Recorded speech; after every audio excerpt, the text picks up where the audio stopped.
Howdy Noville fans, and welcome to another episode of Cooking with Dad Before He's Dead. Today I'm going to show you my recipe for country style pork ribs. So the recipe for this is going to be a 2-day process. First thing we want to do is we want to kind of do a little simple marinade for the country style ribs. So I'll show you how that's done real quick. Very simple. So the first thing you're going to need is some brown sugar. Now I would say for the amount of ribs that I have, I'm going to need probably about 2 cups of brown sugar. So get you a bowl and put your 2 cups in there. Thereabouts. If you got more, better. But it's going to need at least 2 cups, I would say.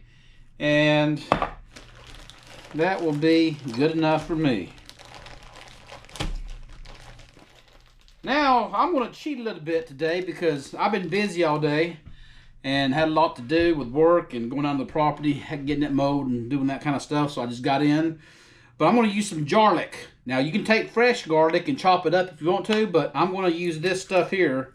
And I'm probably going to put in, I would say, 1 heaping, let's say 2 heaping, and maybe 3 heaping. So 3 heaping tablespoonfuls of garlic or whatever you have that is garlic, whether it be minced, chopped, or whatever. And that's about how much I want to put in there. Now what I want to do is kind of get that incorporated in there, and I want to kind of stir it up and let that brown sugar and the garlic kind of get together a little bit. And then what I'm going to do is I'm going to take this mixture and I'm going to spread it all over these ribs right here. So the best thing to do is get you a plastic bag, you know, like a Ziploc bag, and just start smearing this mixture all over your ribs there. And then what we're going to do is we're going to let this stuff sit overnight in the fridge. And then in the morning, we're going to have some other stuff that we're going to add to it. But usually I like to do this overnight because it gives enough time to get that sweetness and the garlic and everything penetrate into the meat. And that's what we want, is we want all that flavor to get in there and just make it yummy, tasty, and good. Alright? So here's all we do. Take your handful, slap it on there. Try to get every little crevice you can. And the more you use on the piece, that's even better. But just remember, you want to try to get enough on each single piece. So kind of eyeball how much you want to put on each little piece by what you grab.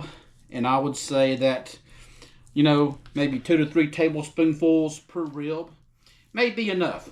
Now, what's going to happen is as this stuff sits in the bag, naturally, it's going to melt. If you like to finger paint, this is the kind of recipe for you, because this is all it is. Finger painting brown sugar and garlic together. Very simple, yes indeedy.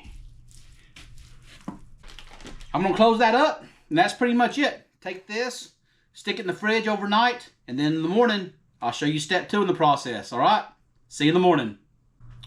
Hey, good morning Noville fans, and we're back to the ribs here. This has been marinating in the brown sugar and garlic mixture overnight. So this morning, what I'm going to do now is I'm going to add another element to this. So with all the sugar and the garlic that's there, believe it or not, I'm going to add some Dell's steak seasoning to it. And I know you're thinking, why would you want to do something like that for? Here's the reasoning. This has a lot of sugar from the brown sugar, of course. Now I want to introduce a salty element to it. And so you want to put in about, maybe for the amount of ribs I have in here, about 2/3 of a cup. 2/3, I'd say that's about good enough right there. So what that will do now is sit and also marinate for, I would say, for the good part of the day. And then by the time this evening rolls around, it'll be time to put them on the grill, and we're going to have something pretty delicious. So trust me on this. Get you some Dells. Pour you some of that in there, mix it all around. That's good to go. Back in the fridge, and I'll see you this evening and show you how to cook it, okay? Alright, Noville fans, so after The meat has been marinated. What we want to do is we want to prep our grill for the indirect method. So for me, I use a charcoal grill. I'm going to have charcoal on one side, and the other side it's going to be open for me to put the meat on. And then what you're going to do is put the meat on there and come back and give it a flip every 20 to 25 minutes. This probably happened for about the first 50 minutes of the meat cooking. Once that is done, then you want to go back and start adding some barbecue sauce to it. So add some barbecue sauce and let it go for about 5 minutes per side. And then once you've got that done, that's it. It's pretty much finished. So just like that, Noville fans, we got everything for the country style pork ribs ready. So if you follow that recipe, I think you'll enjoy it. But you know what? Let's go ahead and cut into it and see what it looks like.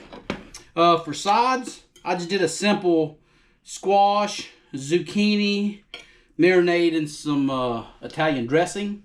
Put that on the grill. Let's check out and see what this country style pork ribs look like. Oh, look at that. Nice and done after about maybe, let's say, an hour and 10 minutes of cooking on there indirectly. Looks good. You taste the brown sugar, you taste the garlic in there. And then this morning we hit it with just a little bit of Dale's steak seasoning. That gave the saltiness factor into it, which absorbed into the meat. And then the barbecue sauce of your choice that you put on there. I mean, it's good. Very good. So try that recipe. If you enjoy it, okay, that's what it's all about. So Luke and Ella, this is how you make Dad's country style pork ribs. So thank you for joining me on another episode of Cooking with Dad Before He's Dead. Hope you enjoy it. See you guys on the next one. Toodles.